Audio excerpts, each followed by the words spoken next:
Servus Männer, it's Red Pill Germany again. Germany will rearm. Germany will rebuild its military. We will strengthen our military. We will double our defense spending. That is what Olaf Scholz, our new chancellor, announced in the German Bundestag a couple of days ago. He gave a speech that was praised by many, in which he announced a 5-point program by which he wants to answer the Russian aggression in Eastern Europe. In today's talk, I want to sum up this speech and I want to emphasize his point number 4, that is the increase of our military budget by 100 billion euros. And then in the end, I also want to convey my opinion and my doubts and worries that I in fact have, even though I am generally in favor of rebuilding our military. But before we get into that, I want to thank all my supporters and my subscribers. Like, share and subscribe, and also check me out on other social media platforms.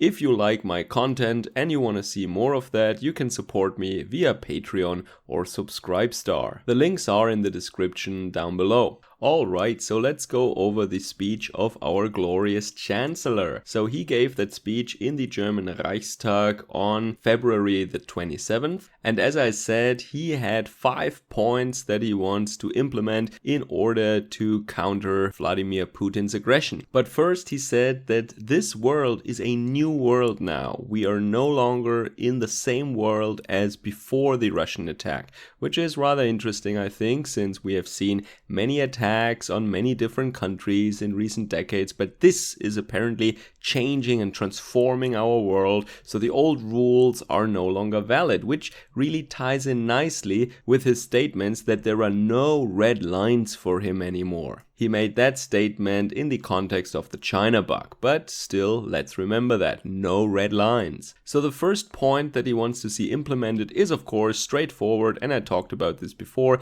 He wants to help Ukraine directly. And I said that already for years and years. We have been funding them, or we were forced to fund them, because they're useful for our US overlords, and now we're directly sending weapons into a war zone, and that is something that was always a big taboo for Germany. They always said, we do not export weapons to certain people, and we definitely don't send weapons into active conflict regions. And now we're directly supporting one party, which makes us actors in a proxy war, so to speak. And that is of course what especially the Social Democrats and the Green Party always vehemently fought against, and they stigmatized that as being evil and other people are doing that, but we are the good people. And now those same parties are actually promoting this, at least the SPD with their chancellor. The Green Party is not so fully behind that, but more about that later probably.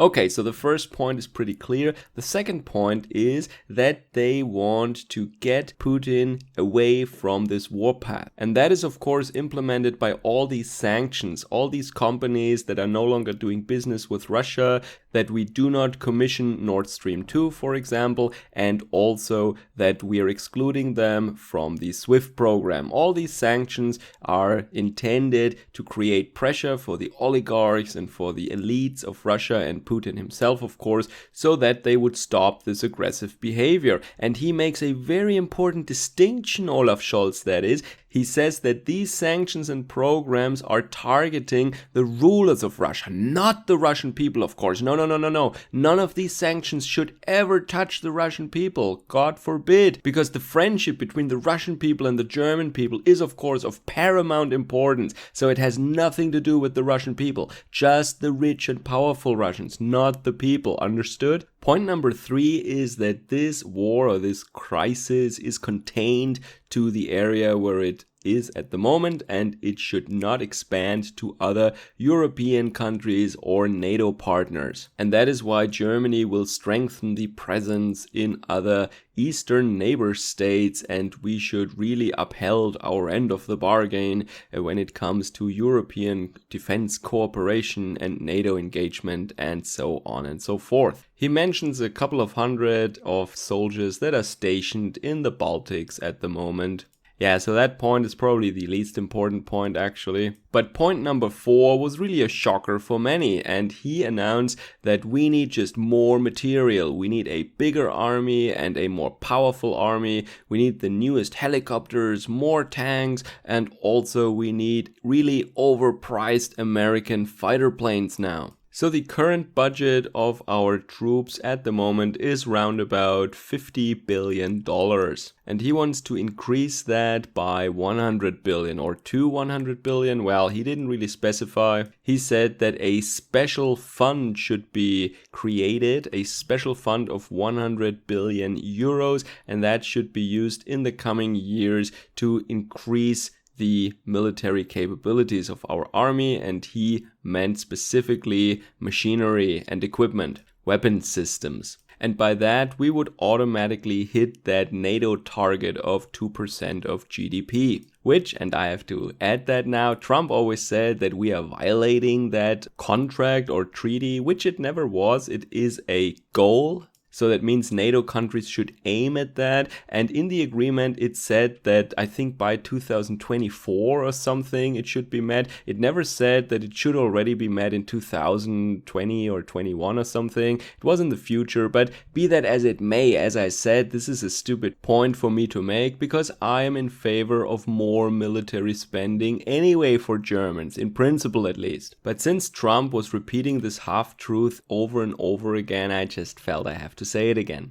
And I should add also that this budget of 100 billion euros explicitly includes the fight against disinformation. And I think you all know what that means. That means that they will put out their own disinformation and they will cancel and censor everybody who tries to set the record straight. So let's look forward to that. And the final point, the final measure, point number 5, is energy policy. Scholz declared that it is of paramount importance that we become CO2 neutral, more climate friendly, and that we increase our efforts to have green energy production here in Germany, and that we also should, build 2 LNG terminals in northern Germany so that we can quickly buy this overpriced American LNG. How convenient for our dear allies, who are, by the way, still buying oil from Russia. At least last time I checked they did. And he wants increased storage spaces for natural gas and a national coal reserve for a cold winter.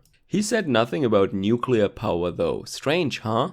Also at the very end he said something really peculiar. He said he thanks all the people who meet peacefully for demonstrations and protests against Putin's aggression. Strange, I thought that all the demonstrations and protests are banned right now in Germany, huh? Because it is too dangerous because of our health crisis that we're having right now. Stupid me, it is these pro-regime protests that are of course allowed and even encouraged. While only the protests where you criticize your government, they are the ones that they really consider to be bad for your health. The other protests are probably good for your health even. Alright, so I already talked about and I told you what I think about these weapon deliveries and these sanctions. But now what about rebuilding our military? As I said before, I argued for a very long time that Germany needs a stronger military. We are not able to defend ourselves at the moment, and we are not able to defend our partners and neighbors either. That is something that I dislike, and in a perfect world, yes, we should have a strong military, which is, funny enough, what our neighbors always didn't want. They were always afraid of us and they wanted to keep us down, and now they applaud our decision to rearm. Isn't that strange? And that is making me very suspicious, of course.